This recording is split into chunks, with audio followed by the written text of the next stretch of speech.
এক কথায় mind blowing. একেবারে সর্বোচ্চ চূড়াতে আমরা আছি এখন। এখান থেকে মনে হতেছে যেন কি সব দেখতে পারতেছি আমি পৃথিবীর।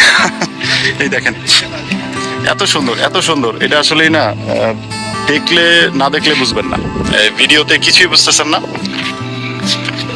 এক কথায় একেবারে অসাধারণ। এটা মানে কি বলবো, মানে বলে আমি বোঝাইতে পারবো না। একেবারে সর্বোচ্চ চূড়া এটা। তো 3235 ফিট, যেটা আসলে আক্ষরিক অর্থে লেখা আছে, বাট সর্বোচ্চ জায়গাটাতে আসতে পারছি এটি হলো। এই হলাম আমরা তিনজন। সো কেওক্রাডং-এর সর্বোচ্চ চূড়াতে এখন আছি আমরা।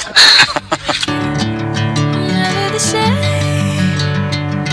Never you calling my name. I'm taking my sweet time. Hey, whatever the plan. এটা কিন্তু আসলেই কিন্তু ধোঁয়া না, এটা কিন্তু মেঘ।